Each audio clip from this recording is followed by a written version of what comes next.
est une chance pour l'Afrique. Parce que nous avons été dans les mêmes écoles que nos contemporains occidentaux. Nous avons la même culture. Nous avons accès à la même conception de l'humanité.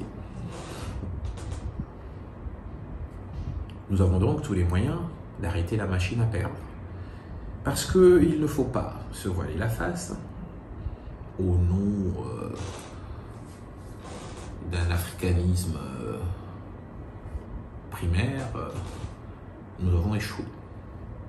Il n'y a aucun pays africain qui compte parmi les pays développés. Afrique noire, Afrique blanche, tout ce que vous voulez, ça n'existe pas. Encore pire pour nous, les pays de l'Afrique centrale, l'Afrique francophone. C'est un échec total. Si nous mettons en parallèle nos richesses, notre géographie, notre démographie, et nous regardons nos résultats économiques, c'est un échec total. C'est 60 ans d'échec. Il y a des pays qui sont aujourd'hui à compter parmi les nations développées en Asie qui ont eu besoin de 20 ans pour les dragons asiatiques et tutti quanti. Une fois qu'on a dit cela, on doit se poser la question de savoir qu'est-ce qui ne marche pas chez nous.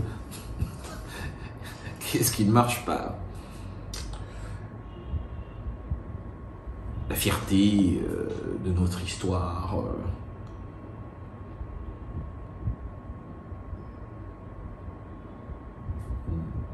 Nous a-t-elle enfermés dans une espèce de refus de l'acceptation de la réalité? Parce que les Africains, on a été élevés, on nous a appris qu'il ne faut rien accepter de la critique occidentale, parce que sinon ça a des relents néocolonialistes, parce qu'il y a le souvenir de l'esclavagisme et tout ça. Mais la vérité, elle est là. Parce que nous n'avons pas réussi.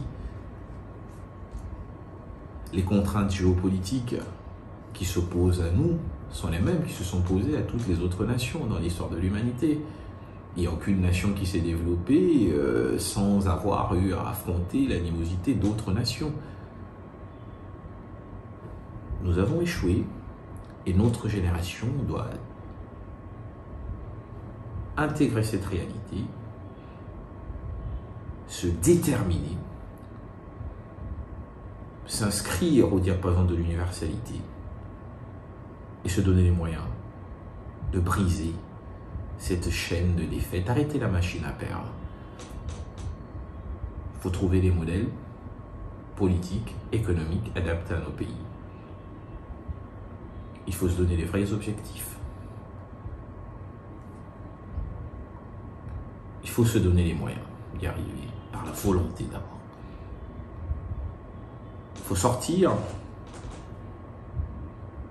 parlant de mon pays, de la république des émotions vers une république de la raison. Comment voulez-vous espérer que le Congo de demain sera différent du Congo d'aujourd'hui, alors que matin, midi et soir, nous parlons de tout sauf de ce qui peut nous faire décoller?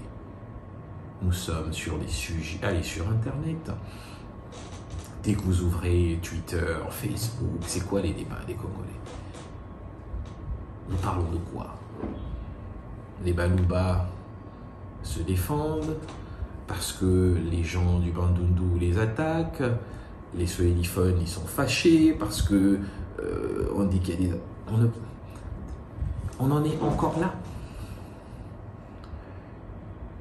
On en est encore là. 2021, République démocratique du Congo. Israël Moutala, ta génération, la mienne. On parle encore des Balouba, on parle encore des Bakongo, on parle encore... Mais c'est incroyable. Notre génération parle encore de ça. Pendant que ailleurs, les gens sont dans des débats sur les nanotechnologies, sur des questions d'économie financière, sur des... Nous, notre génération, on a été dans les mêmes écoles.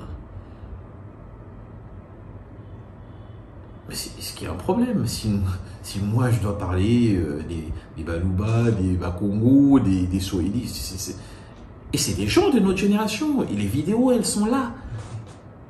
Et vous savez ce qui est encore plus incroyable, c'est que la plupart de ces vidéos sont tournées à l'étranger, par des gens qui sont plongés dans ces civilisations de l'utilité, dans ces civilisations où on est dans des choses pratiques, où on est dans des choses scientifiques, où on veut faire avancer des choses, où malgré le développement, on se bat pour aller encore plus loin, pour construire, où parfois le luxe des débats identitaires ne le sont qu'à la périphérie de la vraie problématique. Parce que le problème est le suivant, on va me dire, en France aussi on parle de l'immigration et de l'autre, oui, mais ça c'est 5 à 6% des gens qui parlent de ça.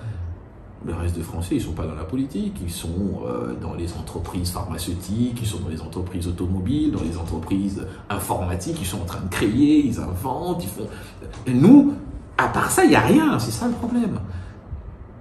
Voilà le résultat de nos indépendances, c'est l'échec. Et tant qu'on n'aura pas pris la décision de transcender tous ces débats, pour aller vers les débats de fond, en 2023, ce sera comme 2028. Et ce sera comme 2033. Et pendant ce temps, l'humanité va avancer et l'Afrique va patauger. Les Africains doivent se réveiller. Et notre génération a une grande responsabilité. Soit nous sommes la génération du développement, soit nous sommes la génération de la déchéance définitive de l'Afrique.